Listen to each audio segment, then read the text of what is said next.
আল্লাহ পাক রব্বুল আলামিন আমাদের নবী হযরতে মুহাম্মদুর রাসূলুল্লাহ সাল্লাল্লাহু আলাইহি ওয়াসাল্লামের উপর যেই কিতাব নাযিল করেছেন সেই কিতাবের নাম কি? কোরআন। এই কোরআনে কারীমের আয়াত সংখ্যানে ইখতিলাফ রয়েছে। প্রসিদ্ধ বর্ণনা মতে কোরআনের আয়াত হচ্ছে ৬৬৬৬ আয়াত, আর বিশুদ্ধ মত অনুযায়ী কোরআনের আয়াত সংখ্যা হলো ৬২৩২টি আয়াত। আয়াত সংখ্যা যাই হোক না কেন, কোরআনের এই যে ৬৬৬৬ আয়াতের মধ্য থেকে আল্লাহ পাক রব্বুল আলামিন মাত্র ৫০০ আয়াতের মধ্যে, কয়শত আয়াত? মাত্র ৫০০ আয়াতের মধ্যে আল্লাহ তাআলা বিধিবিধান সম্পর্কে আলোচনা করেছেন। অর্থাৎ কোন কাজটা হালাল, কোন কাজটা হারাম, কোন কাজটা জায়েজ, কোন কাজটা নাজায়েজ, কোন কাজটা আমাদের জন্য বৈধ, কোন কাজটা অবৈধ, এই সম্পর্কে আল্লাহ তাআলা মাত্র ৫০০ আয়াতের মধ্যে আলোচনা করেছেন। বাকি যত আয়াত রয়েছে এই সমস্ত আয়াতের মধ্যে আল্লাহ তাআলা আমাকে আপনাদেরকে ওয়াজ করেছেন। সুবহানাল্লাহ। আল্লাহ তাআলা বাকি সমস্ত আয়াতের মধ্যে আমাদেরকে ওয়াজ করেছেন। আল্লাহ তাআলা আমাদেরকে যে ওয়াজ করেছেন, তিন পদ্ধতিতে আল্লাহ তাআলা আমাদেরকে ওয়াজ করেছেন। এক নাম্বার তাযকির বিআলাইল্লাহ, অর্থাৎ আল্লাহ তাআলা আমাদের উপর যেই সমস্ত নিয়ামত রাজি দান করেছেন এই সমস্ত নিয়ামত রাজির কথা উল্লেখ করে আল্লাহ তাআলা আমাদেরকে ওয়াজ করেছেন। দ্বিতীয় নাম্বার তাযকির বিআইয়ামিল্লাহ, অর্থাৎ পূর্বের নবীদের ঘটনা, পূর্বের নবীদের ওয়াকিয়া, বিভিন্ন কিসসার মাধ্যমে আল্লাহ তাআলা আমাদেরকে ওয়াজ করেছেন। তৃতীয় নাম্বার পদ্ধতি হচ্ছে তাযকির লিমা বাদাল মাউত, অর্থাৎ মৃত্যুর পরবর্তী অবস্থা, হাসরের ময়দানের অবস্থা, কিয়ামতের অবস্থা, জান্নাত জাহান্নামের সম্পর্কে আলোচনা করে আল্লাহ তাআলা আমাদেরকে ওয়াজ করেছেন। আমি আপনাদের সম্মুখে যে আয়াতে কারিমা তেলাওয়াত করেছি, এই আয়াতে কারিমার মধ্যে আল্লাহ তাআলা তৃতীয় নাম্বার পদ্ধতি তাযকির লিমা বাদাল মাউত, অর্থাৎ মৃত্যুর পরবর্তী অবস্থা বর্ণনা করে আল্লাহ তাআলা আমাদেরকে ওয়াজ করেছেন। আল্লাহ পাক রব্বুল আলামিন আমাদেরকে কি ওয়াজ করলেন? সূরা হজের প্রথম দিকে আল্লাহ তাআলা বর্ণনা করেছেন, ইয়া আইয়ুহান নাসুত্তাকু রাব্বাকুম, ইয়া আইয়ুহান নাসুত্তাকু রাব্বাকুম ইন্না যালযালাতাস সাআতি শাইউন আযীম। ও মুসলমান ঈমানদার ভাইরা, আমার আল্লাহ পাক রব্বুল আলামিন দুনিয়ার সকল মানুষদেরকে ডাক দিয়ে বলতেছেন, হে মানুষ, তোমরা আমি আল্লাহ তাআলাকে ভয় করো। আল্লাহ তাআলাকে কেন ভয় করব? আল্লাহ তাআলাকে ভয় করার কারণটা কি? আল্লাহ তাআলা আয়াতের বাকি অংশের মধ্যে আল্লাহ তাআলা বলেন ইন্না জালজালাতাস সাআতি শাইউন আযীম, নিশ্চয়ই আল্লাহ তাআলা নিশ্চয়ই কিয়ামতের ভয়াবহতা এক ভয়ঙ্কর ব্যাপার হবে। কিয়ামতের অবস্থা একটা ভয়ঙ্কর একটা ব্যাপার হবে।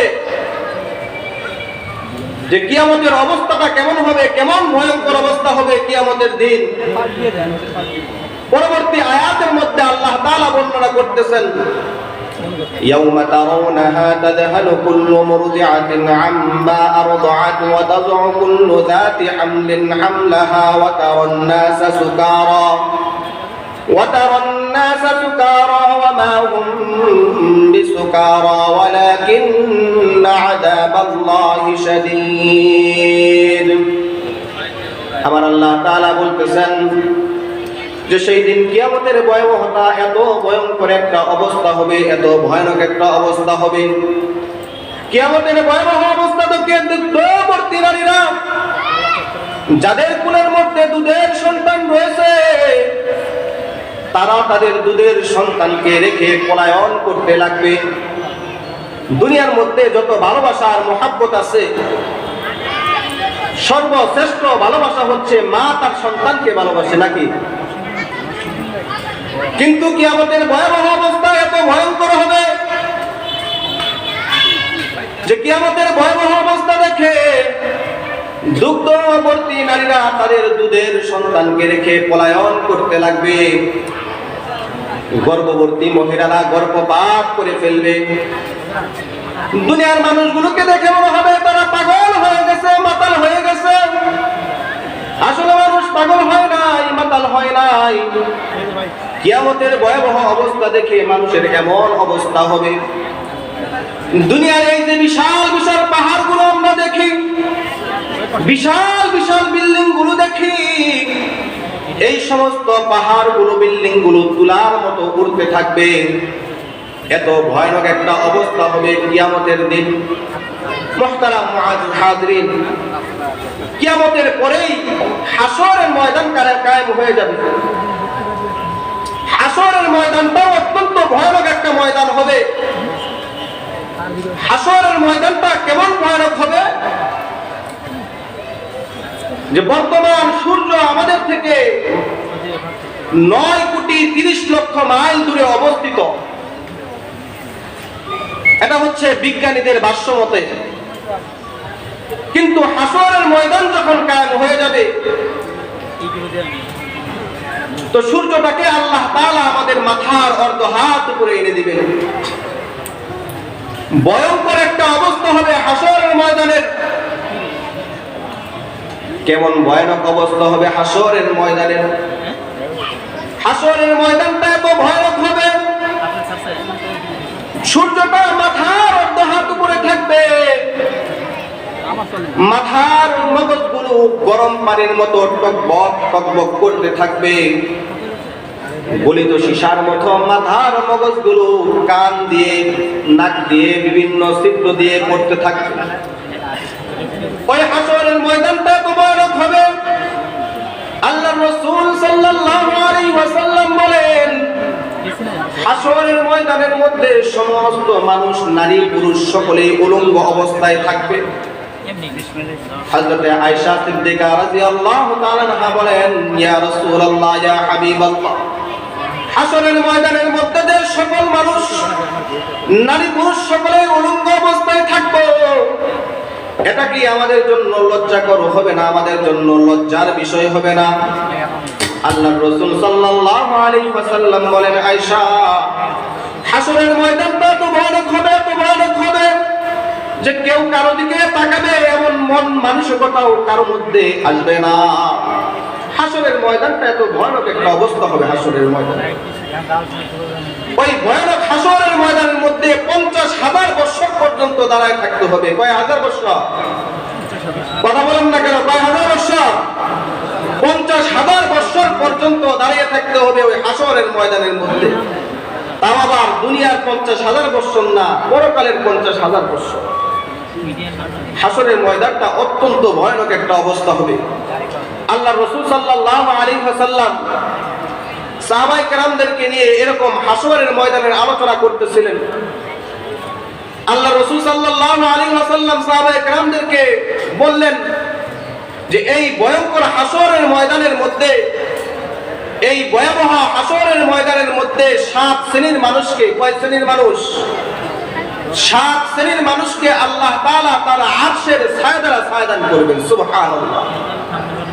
হাদিসে পাকের মধ্যে আল্লাহ রাসূল বলেন, সাবআতুন ইউযিল্লুহুমুল্লাহু ফি যিল্লিহি ইয়াওমা লা যিল্লা ইল্লা যিল্লুহু।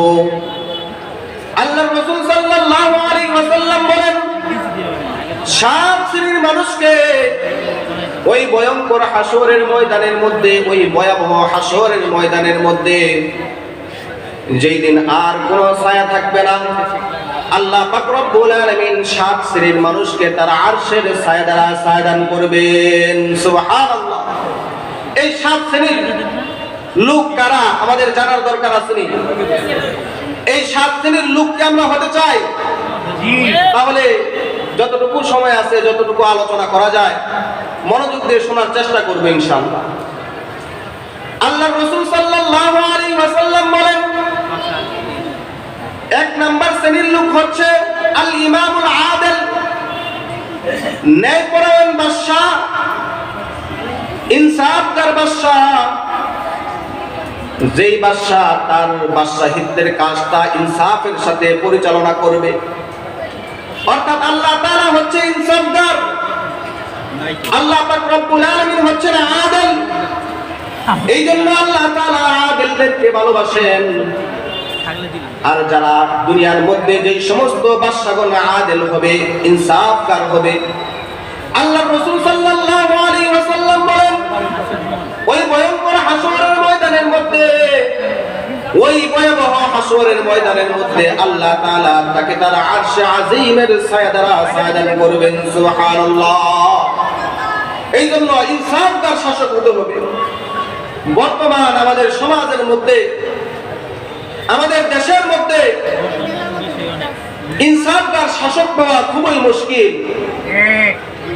মুহতারাম মুআজ্জিল হাজিরিন, ইনসাফগার শাসক যদি হওয়া যায়, পরিবারের মধ্যে এমন অনেক লোক আছে যারা তাদের পরিবারের মধ্যে শাসক, একটা সমাজের মধ্যে অনেক লোক আছে যারা তাদের সমাজের মধ্যে শাসক, একটা ওয়ার্ডের মধ্যে একজন মেম্বার হচ্ছে শাসক, একটা ইউনিয়নের মধ্যে একটা চেয়ারম্যান হচ্ছে শাসক, একটা থানার মধ্যে একজন এমপি হচ্ছে শাসক, একটা দেশের মধ্যে একজন প্রধানমন্ত্রী হচ্ছে শাসক।